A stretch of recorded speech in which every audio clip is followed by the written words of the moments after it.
Hey everybody, so today we are going to be using Google Drawing to make a snowflake.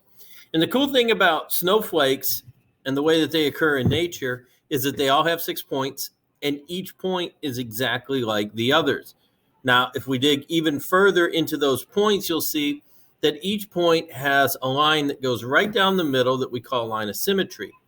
And when something has a line of symmetry, it means everything on the right side is the exact as everything on the left side. So instead of trying to make 6 perfect points, we only have to make half of 1 point, and then we can use a lot of copy, pasting, and duplicating to make that all come together and to build that snowflake. So let's get started. So I'm going to just come over here to my shapes, and I'm going to use the rectangle. I'm going to put this middle spoke here. Okay. And I'm going to go to my colors, and I'm going to make these dark blue. I'm going to make the line dark blue and the fill dark blue. There we go. Well, it's more of a royal blue, but you know what I mean there. Okay. So I'm going to go back here. I'm going to make another rectangle, approximately about the same width.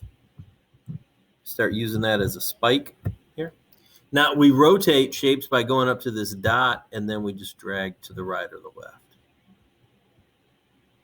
45 degrees there, about like that. Okay.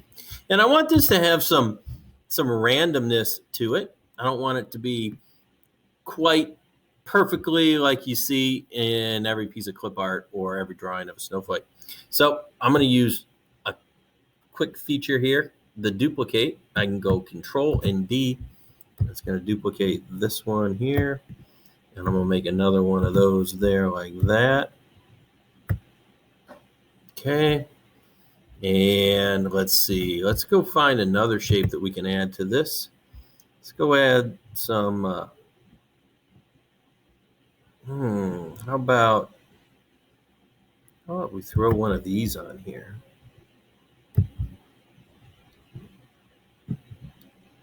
Something like that, okay. There we go. And maybe we'll do another rectangle that just shoots straight across. Kind of cross these things up about the same width. Again, I want to make sure that everything's the same color. And don't forget your outlines. Okay. So let's duplicate this. Bring that down there. Now let's duplicate it one more time.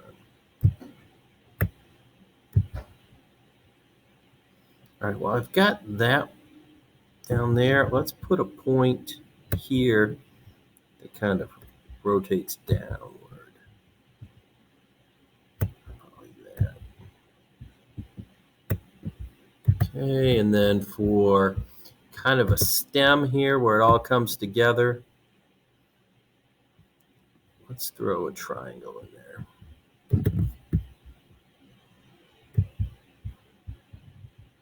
Long skinny triangle like that.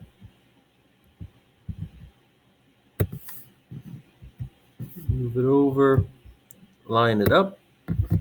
Now you notice that little red line that popped up. Google Drawing's good. It gives you some guidelines that way. Okay. And for these shapes and things like this, sometimes the more random you go, the cooler results you get. Okay. So we're going to call that good there. And I'm going to go, I can do Edit, Select All, or I can do a Control A. I'm going to select everything. Then I'm going to go to Arrange, and I'm going to group this. And so now this becomes one thing.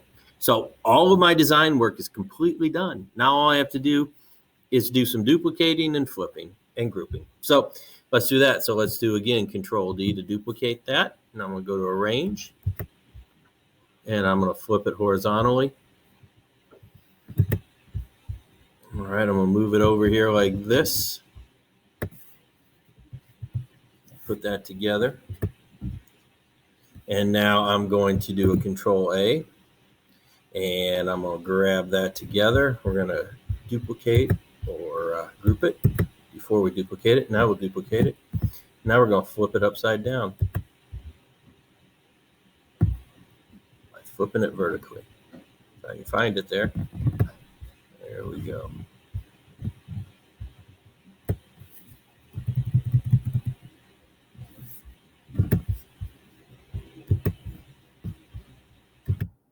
And we are back, huh? How about that? Okay, so we've got, if we zoom out here, if we scroll down, you see got a big monstrosity here, but we have our top point and our bottom point. So let's do this. Let's do a Control A. You can also, like I said, do Edit and Control Alt, but that's what we're doing. And we're going to go to Arrange, and we are going to group this. And then we're going to make it smaller. So now we've got this into one piece. I want to make sure it fits on our canvas here. All right, so there's that. We're grouped. We're all set up. Okay, so now we're going to do that duplication, Control D, and we're going to make the top right and the bottom left points. Now, snowflakes have very specific angles that these things are at.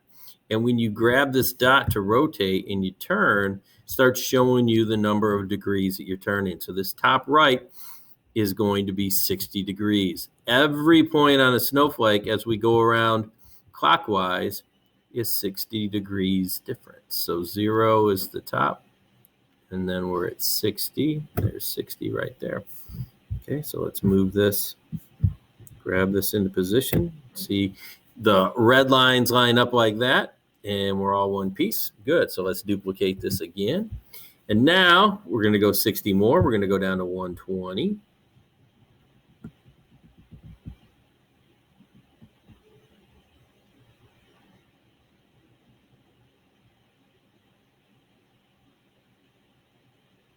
And we'll call that good enough there. We're 1/10 of a degree off, but let's line them up like that. And there you go. There is our snowflake. And look, we've got that 6-point star at the middle. And now what's cool is what we call negative space is all that white space in between these pieces that we've now created that we didn't necessarily know we were going to be creating all these different crossovers and things like that. So there is our snowflake. Let's do this one more time. Let's do a Control A to select all. Let's go arrange it and let's group it. And there we go. Now we can adjust its shape. There's a snowflake. And that's how, by using Google Drawing, we're able to create something very intricate, but we only had to create half of one of those points. All right. Thanks.